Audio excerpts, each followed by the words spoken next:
जय श्री महाकाल, जय महाकाल ही। स्वागत है हमारी यूट्यूब चैनल में। तो चैनल को सब्सक्राइब करिए, बगल में बेल आइकॉन है उसे दबा लीजिए ताकि हमारी कोई भी वीडियो हो आप उसे देख सकते हैं, रीड कर सकते हैं और उस अनुसार आप अपना कार्य कर सकते हैं। तो आगे बढ़ते हैं।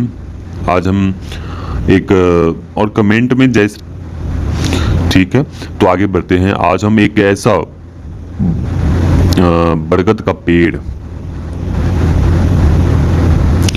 एक ऐसे बरगद का पेड़ आपको ढूंढना है जहां पर कोई आता जाता ना हो। ऐसे पेड़ के पास आपको जाने हैं, या कोई भी आपका एक मैं उपाय भी बताऊंगा आगे आने वाले वीडियो में, तो उसमें मैं उपाय भी दूंगा उस बरगद पेड़ के से जो कोई भी कार्य हो तो उनसे आप करवा सकते हैं भोग और कुछ वस्तुओं के हिसाब से। कोई भी कार्य हो, बहुत दिनों से अटका पड़ा हो, या कुछ भी कार्य हो तो उनसे आप करवा सकते हैं उस बरगद के पेड़ से, वहां की शक्तियों से। तो ऐसे स्थान आपको खोजने हैं जहां पे आपको बरगद का पेड़ हो और उस स्थान पर कोई आता जाता ना हो। ऐसे बरगद का पेड़ चुनना है। तो उस स्थान पे जाना है, उस स्थान पर कुछ साफ सफाई कर लेनी है और वहां पर जाने के बाद एक आसन और 2 लड्डू और 2 बतासे, कुछ कपूर और 2 लौंग लेने हैं। और आपको मिठाई आपको सफेद वाली लेनी है, 2 लौंग लेने हैं, बतासे लेने हैं और आपको कुछ एक जड़ी आता है जो मैं आगे बताऊंगा वीडियो में, वो उसके जड़ी आपको प्राप्त करनी है।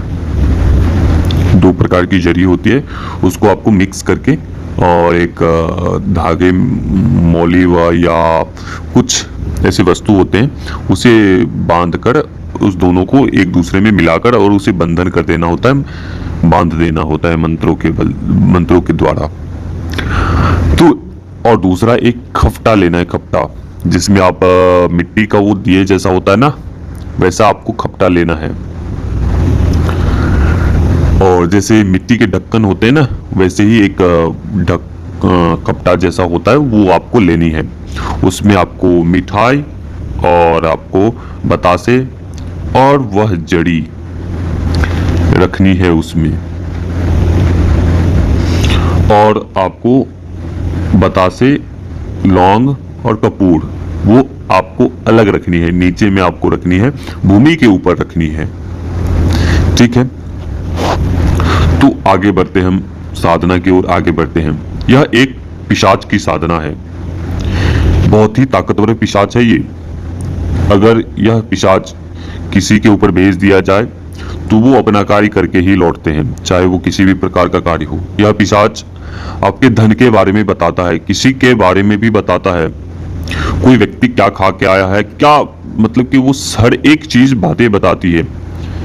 ये आपको अपने से कहीं दूर भी ले जा सकता है,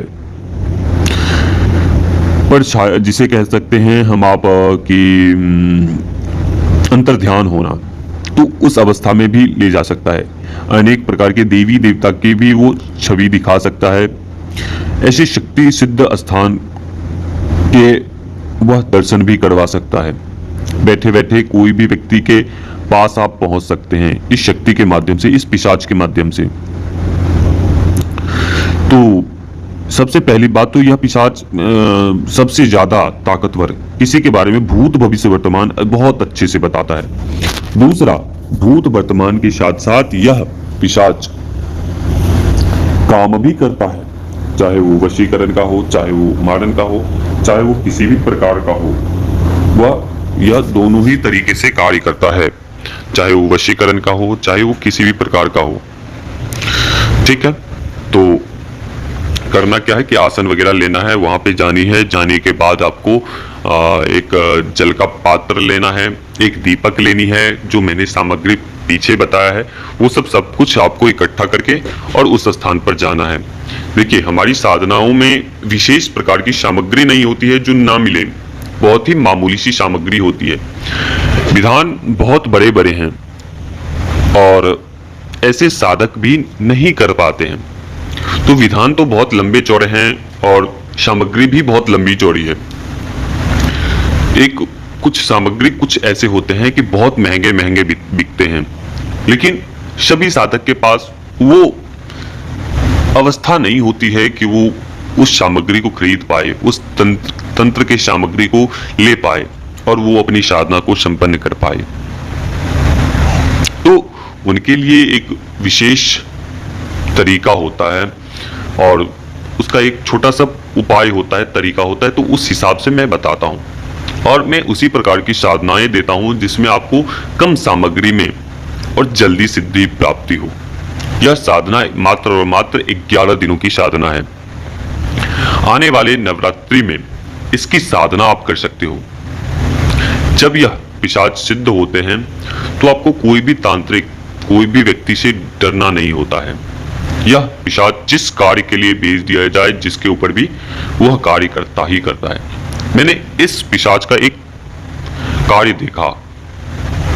व्यक्ति के ऊपर तंत्र प्रयोग होते चले जा रहे हैं, लेकिन यह पिशाच उस सभी तंत्रों को खाते जा रहा है, क्योंकि ये छोटी शक्ति नहीं होती है, ये अच्छी खासी ऊर्जाओं से परिपक्व होती है और बहुत ताकतवर होती है। इनमें इतनी क्षमता है कि ये जो छोटे मोटे प्रेत होते हैं ना, उसको भी बलशाली जो प्रेत होते हैं, बलशाली हो छोटे मोटे हो, वैसे वैसे प्रेत को वो ये मार कर रख देते हैं, मारकर खा जाते हैं। जैसे बैताल आता है तो किस प्रकार से उस वनीय क्षेत्र में हाहाकार मच जाता है, छोटी छोटी शक्तियां बहुत हाहाकार करने लगती है। जब महाकाली की साधना की जाती है तो उसी प्रकार से उस वन में या उस क्षेत्र में बहुत हाहाकार मच जाती है, क्योंकि आसपास बहुत तरीके की शक्तियां होती है।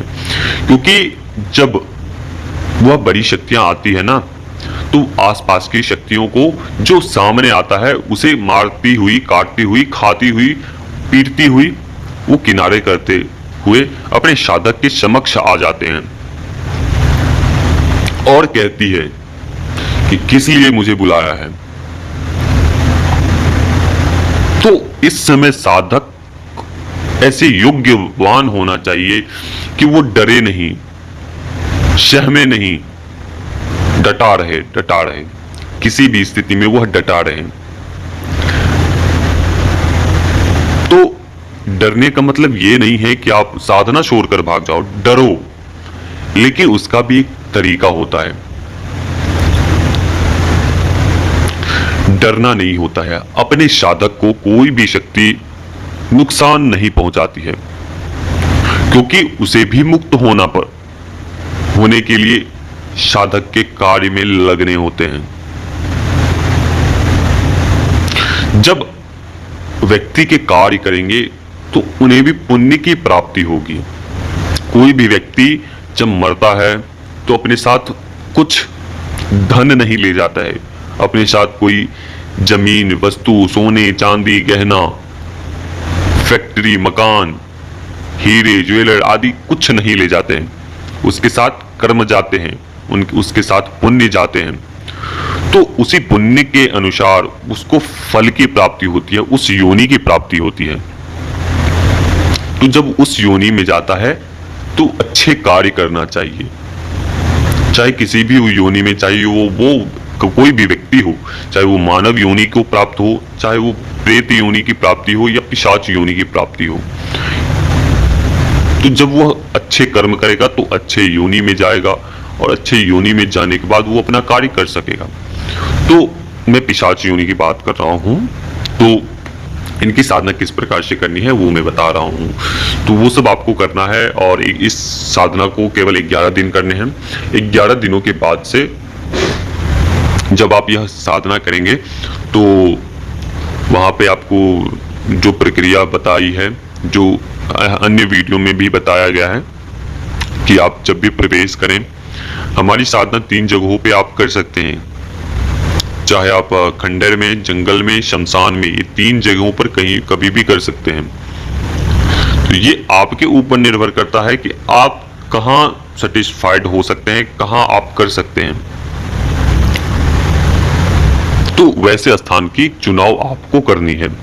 मेरा बंधन नहीं होता है कि आप फलानी जगह ही करो, शमशान में ही करो। कुछ ऐसे साधनाएं हैं जिसमें आपको उसी स्थान पर बैठकर करना होता है, जैसे शमशान में तो शमशान में, तो कुछ ऐसी साधनाएं होती हैं। तो आगे हम बढ़ते हैं। तो करना क्या है, आपको सबसे पहली बात वहाँ साफ सफाई कर लें। साफ सफाई करने के बाद से आपको आसन लेने हैं, घेरा लगाना है, शरीर कीलन करना है, दसों दिशाओं का बंधन करना है कुछ समय के लिए, जब तक आपकी साधना चलेगी तब तक। और फिर आपको वहाँ पे जो मूल मंत्र का है, मूल मंत्र का आपको केवल 2 घंटे आपको लगातार जप करनी है। आप 11 बजे से 3 बजे तक कभी भी आप इस साधना को संपन्न कर सकते हो, लेकिन समय का चुनाव अनिवार्य है।